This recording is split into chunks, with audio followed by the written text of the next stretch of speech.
Hello mga mamis, good morning po sa inyong lahat. Lalong-lalo na po sa mga pregnant mothers, pregnant woman. Yan. Kasali rin po ang mga iba, yung mga nagpaplano pa lang pong magbuntis.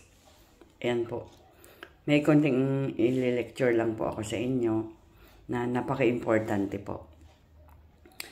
Mga mami, kapag po tayo po ay nalaman natin na buntis na po tayo, ayan, gagawin na po natin yung mga dapat gawin. Unang-una po sa lahat, mag-i-start na po tayong mag-ipon. Mag-ipon. Kayong bahala kung magkano ang kaya nyong itabi everyday. Or kung hindi naman everyday, every week. Kung hindi every week, every 15th day. 15th day, yan yung araw ng sahuran.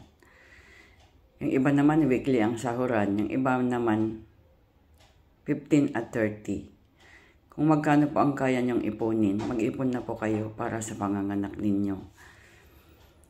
Napakahirap po kasi kung wala pa kayong ipon, tapos manganganak po kayo. Ang panganganak po ay hindi po biro lang. Blessed kayo kapag kayo po ay nanganak ng normal. Normal, tapos napaanak kayo sa lying in, magkano lang po yung babayaran nyo. Lalo na kung may PhilHealth kayo. Ayan. Ang masaklap lang dito na kailangan yung pag-ipunan ay hindi naman dahil masaklap. Ang dahilan kung bakit kailangan nyo mag-ipon, hindi naman po tayo nakakasiguro kung kaya nyo talagang inormal yan. Mag-iipon kayo in case of emergency. Meron po kayong dudukutin kapag emergency. Ayan, kami po bilang private lying-in clinic, ang referral hospital namin ay mga private hospital din. Ang UB namin ay connected sa private hospital.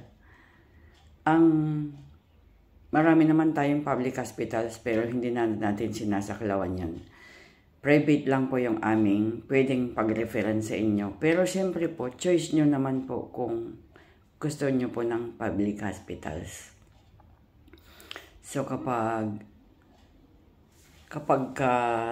sa private hospital po kayo dinala, kapag nagpaalaga kayo sa amin, hanggang okay naman kayo, pwede naman kayo sa amin manganak. Pero pag nagkaroon kayo ng problema, huwag po kayong magtatampo kung i-refer po namin kayo kasi ang iniisip po namin dito, yung safety ninyong mag-ina.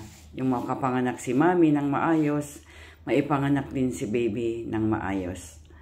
Yun po yun. Ako po bilang isang midwife, kapag nakikita ko po na hindi po kaya ng pasyente, ay i-refer ko na siya. Ita-transfer ko na siya. Ayan, kaya kung may mga naipon po kayo, hindi po tayo mahihirapan mag-transfer. Pero kapag po kasi wala po kayong naipon, yun po ang magiging problema. Emergency na kayo, hindi pa alam kung saan kayo manganganak. So, kung saan kayo dadalahin. Wala po kayong choice kung talagang wala kayong inipon. Public po ang pupuntahan ninyo kasi sa public, meron po doon malasakit. Yan, wala na kayong gagastusin. Kaya lang po pag pumunta tayo doon, tulad ng mga sinasabi, ito po hindi ko po gawa-gawa. Sabi po ng mga pasyente na nakakaranas na nito, nahihirapan po silang magpa-admit sa hospital na public. Siguro po, ewan ko lang po sa sarili ko lang ito, naiisip ko lang. Siguro po marami po kasing pasyente. Ayan. Kaya mga mami, ano tayo ngayon? Sa sobrang hirap ng buhay ngayon, kailangan po naka-ready kayo. Mag-ipon po kayo. Yun po yung sinasabi ko sa inyo. Mag-iipon kayo at kapag po nakaipon kayo, kapag po marami na po kayong anak at nagdesisyon na kayo ng asawa mo na na magpapaligid na kayo para hindi na po sila magdagdagan. Kapag po na-refer kayo sa private, ang babayaran nyo lang yung paanak at saka yung sa baby. Pwede natin i-request na magpapaligid na kayo. Ayan. Yun po. Pwede rin naman po sa public kung doon po ang gusto ninyo. Pero iba na rin kasi yung yung nakaipon po kayo. So pwede rin naman kayo mag-try sa public. Ayan, pero ang gusto din pa din nila, magpa-check up pa rin kayo sa kanila. Ayan kasi ang sinasabi ninyo, yung mga patients, nahihirapan kayo magpa-appointment sa kanila kasi online appointment na. Dito sa malapit sa atin. Pero sa ibang hospital wala naman online appointment. Yung nga lang, siyempre, pag walang online appointment, siguro sobrang dami ng pasyente. Mahaba ang pila. Kung kaya nyong magtiis sa mga pila, ayun, yun talaga yung dapat nyong gawin. Kasi siyempre, ang pampublikong mga facility, marami po talagang pasyente yan. So, kung nakapag-ipon kayo, hindi po kayo kailangan makikipagsiksikan sa kanila. Ayan.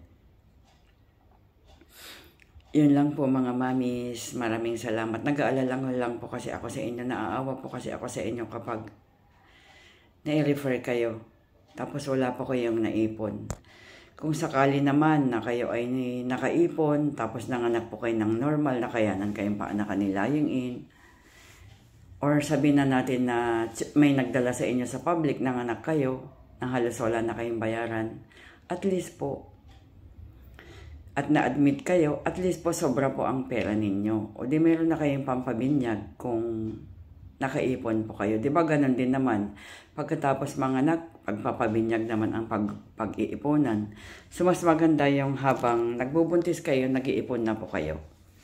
Ayan, para double purpose na po yan. Pwedeng pang emergency ninyo.